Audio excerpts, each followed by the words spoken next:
Sugar ఉన్న వాళ్ళు ఆకలి ఎక్కువగా వేస్తే ఏం చేయాలి అని ఒక సబ్స్క్రైబర్ కామెంట్ చేశారు. అయితే మీకు కొన్ని ఫుడ్ ఐటెమ్స్ చెప్తాను. దానివల్ల మీకు షుగర్ అనేది పెరగదు అండ్ ఆకలి కూడా ఎక్కువగా అవ్వదు. ఆ ఫుడ్ ఐటెమ్స్ ఏంటో చెప్తా వినండి. మీకు ఆకలైనప్పుడు ఈ బాదాం గాని, వాల్‌నట్ గాని, ఈ పిస్తా గాని ఇది ఒక హ్యాండ్‌ఫుల్ ఆఫ్ అలా తినొచ్చు. నార్మల్‌గా ఏంటంటే ప్రోటీన్ ఫుడ్ తినడం వల్ల మీకు ఆకలి అనేది ఎక్కువగా అవ్వదు అండ్ షుగర్ కూడా పెరగదు. అయితే మీరు ఇంకా ఏం తీసుకోవచ్చంటే ఈ మొలకలు గాని, బాయిల్ చేసిన చెన గాని ఇవి కూడా తీసుకోవచ్చు. అది కూడా మంచి ప్రోటీన్ ఫుడ్. లేకపోతే ఒక 1 గ్లాస్ ఆఫ్ మిల్క్ గాని, లేకపోతే ఎగ్ వైట్స్, ఎగ్ వైట్స్ 1 గాని, 2 గాని అవి కూడా తీసుకోవచ్చు.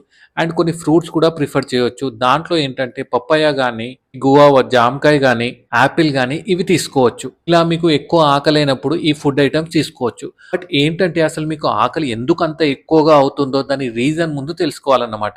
నార్మల్‌గా ఏంటంటే మీకు ఒకవేళ షుగర్ లో అయినప్పుడు ఆకలి ఎక్కువగా అవుతుంది. షుగర్ కంట్రోల్‌లో లేనప్పుడు కూడా ఆకలి ఎక్కువగా అవుతుంది. అండ్ అదే కాకుండా మీరు సరిగ్గా అమౌంట్‌లో ఈ కార్బ్స్ తీసుకోకపోయినా ఆర్ ఫుడ్ సరిగ్గా తక్కువగా తీసుకున్నా ఆర్ లేట్‌గా తీసుకున్నా ఇలా చాలా రీజన్స్ ఉంటాయి. ఈ కండిషన్‌లో షుగర్ అనేది తక్కువ అవ్వడం వల్ల ఆకలి ఎక్కువగా అవ్వచ్చు. సో, మీ డాక్టర్‌ని కన్సల్ట్ అవ్వండి.